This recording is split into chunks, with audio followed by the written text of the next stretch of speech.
Hello, my friend. Something pretty amazing has been happening in Kursk, Russia. The Ukrainians have been pushing in. This morning, when I recorded, I had some technical difficulties, and I was going to show you a few video clips from Georgie and William Spaniel. And if my video this morning felt a little choppy, it's because when I was recording, the sound didn't come through my desktop. So here are the clips that I was going to show you, plus a little bit more. So Ukrainian forces, this is from the Kyiv Post, have advanced up to 10 kilometers into Russia's Kursk region, according to the ISW, and I talked about that this morning. They've advanced 10 kilometers. Now that's straight through. That's depth. That's not width. And if you go and look at all the landmass that they took, it's substantially more, and we'll talk about that in just a moment. The Ukrainian troops have reportedly broken through at least 2 Russian defense lines. You'll see that in this video, what I'm talking about, seizing 45 square miles of territory and capturing 11 settlements.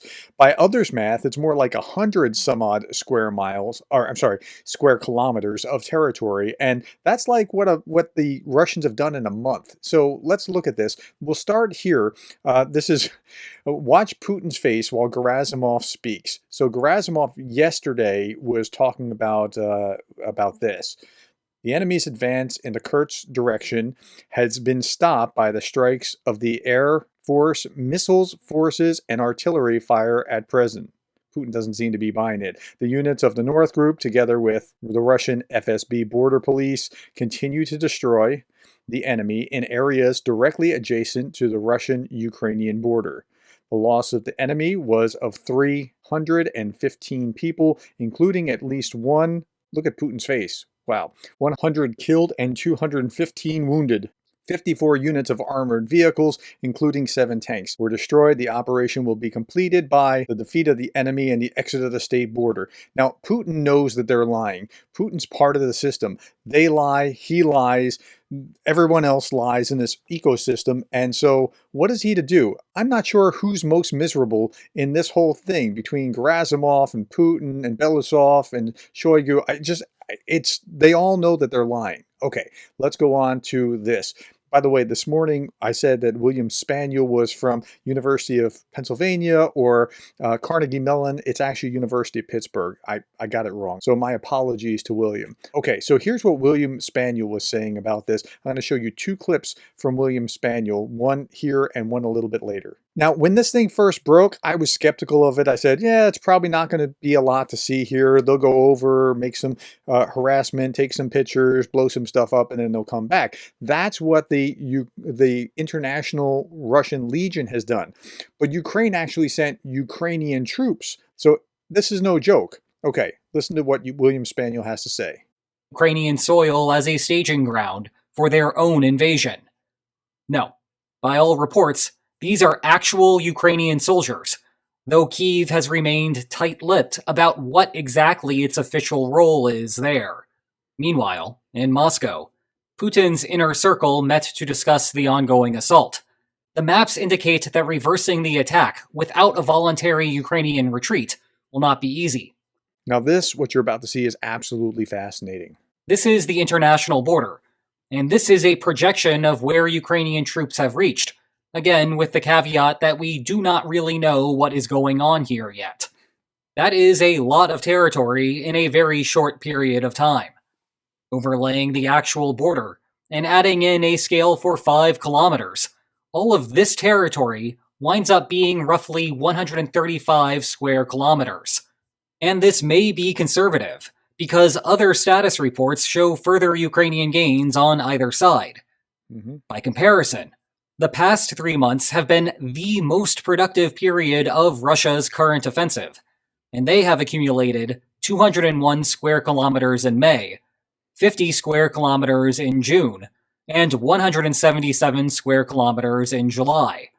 Okay, and it's only cost them about 80,000 casualties to accumulate those square kilometers. Thus, a 48-hour period has given Ukraine roughly the equivalent of an average month of progress for Russia. Now, that is a shocking headline, which makes you wonder what the heck is going on here. Okay, so in the rest of this, I'm going to try to help you understand what the heck is going on here. Here's Georgie, and he does a really good job. He's from Ukraine Matters. He does a really good job at giving us some insight as well. It was said that it was not just an incursion like we've seen previously by the Free Russia Legion and the Russian Volunteer Corps. It was specifically Ukrainian soldiers. Now it's already public knowledge. It's the guys from the 22nd Brigade that entered the territory of Russia with some of the other brigades that are yet to be disclosed. And they have entered with infantry fighting vehicles, tanks, artillery support, drone support, and air support. It was like a full-blown invasion force, or more to say, liberation force. And in the first day, they were able to penetrate Russian territory over 7 kilometers deep. To put it in a perspective, Now remember, what you're watching is from yesterday, and today's August 8th, and this is August 7th, and those two things are updating, but you're seeing and they're taking more and more ground. in this part where Ukrainians are attacking, the key settlement is called Sudzha, and that settlement has now reportedly been captured by Ukrainians. Then on the north part of this axis where Ukrainians are attacking, there is a key kind of two settlements of Novoivanovka and Lyubimovka, which were reportedly also captured by Ukrainians. Latest reports during the midday by the second day were stating that Ukrainians have entered the territory of Russia over 15 kilometers deep, from this part to 15 kilometers deep, following through Lyubimovka, Novoivanovka, and so on. Right now, Russia is saying that not only Sudzha was captured, but there has also been a little bit of an issue with that, because Russian forces in Sudzha, when they tried to flee it, they were struck by Russian-owned aviation. Oops, that's problematic. And right now, the whole grouping of Russians that they have here is kind of falling apart. They're falling apart by two main reasons, specifically on this part. The reason number one, because there were only kind of two groups defending this region from Russians. Group number one is conscripts, unpaid kids or like young adults that are being mandatorily conscripted to serve a year in the Russian military. They are not used in the war because during the Afghan war in the Soviet Union, they were sending these conscripts to fight in Afghanistan, and then these conscripts got killed, and it caused a huge uproar in the Russian society. Since then, it's like a taboo in Russia to use them anywhere else in so-called invasion of Ukraine, the special military operation, as they call it. So theoretically, they could use these conscripts and bring them down, but that's probably not going to be very effective or be very wise, because they don't want to add any political unrest. They'll have to shift forces from the Eastern Front, where they're trying to punch through New York, that area. Okay, so that will divert a bunch of forces, and that's a very good thing. Here, I'm skipping this ahead on Georgie's video now, where he's showing you the lines. It's incredible I've been doing to so. watch. Here is the more detailed map, but also this map is a little bit outdated, because not only Sudzha has been already captured by the Ukrainian armed forces, but also Ukrainians have been reported in Koronevo, which is over 20 kilometers away from the border of Ukraine. So in 2 days, Ukrainians penetrated over 20 kilometers deep into the depth of the Russian Federation, and they are advancing rapidly. But you know why I switched to this map? I've used it yesterday to show you the defensive fortifications that Ukrainians are having in the southern and eastern direction. And the same map, the same guy, he also has fortifications of Russians that are marked on this map. And I'm going to turn them on in a second, and you will tell me how bad does the situation look for Russians. Are you ready? 3, 2, 1. Look at that. Oof. So for people that are that have trouble understanding what is here. Here we see the two main line of fortifications that Russia is having to defend their border. They have the first defense line, which is right on the border, and then they have the fortification line number 2, which is combined together with a certain settlement, which is the biggest settlement in the area, to use it to defend the potential incursion.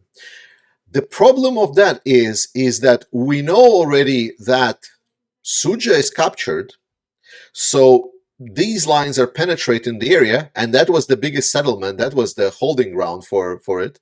And secondly, we also both see and know that Ukrainians are already much, much deeper than the second line of fortifications. So what we see right now, it's called an operative line breach. Ukrainians literally broke through the Russian front. Russian front is collapsing.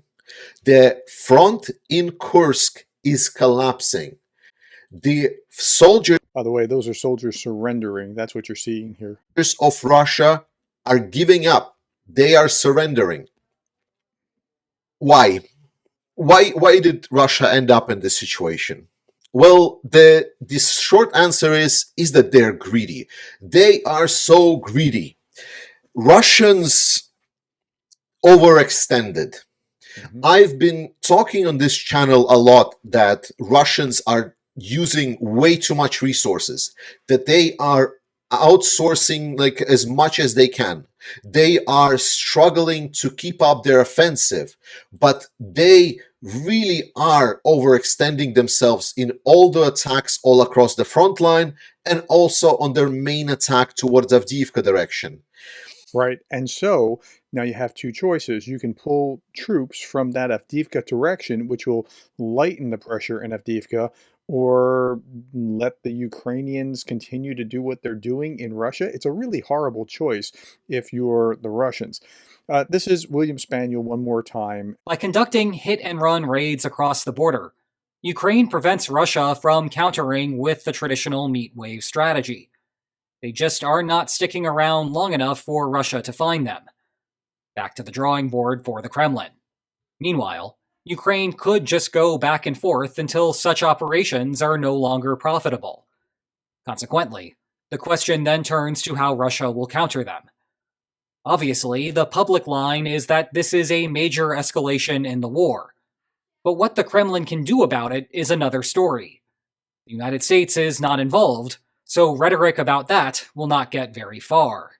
Indeed, National Security Council Coordinator John Kirby more or less shrugged when asked about it. U.S. policy is that aid cannot go toward that purpose. But what is happening is Ukraine's thing, and as such, Kirby would need to talk to Kyiv to ascertain the strategy. Now, practically speaking, Russia has two options to deal with the problem. So let's look at the first one. The first one's a sanitary zone. It looks like the Ukrainians are creating a sanitary zone, not the Russians. And then the second is to attack back. But how can they attack back? Can they use their conscripts? Their conscripts are weak, and they don't really want to use their conscripts because that becomes politically challenging.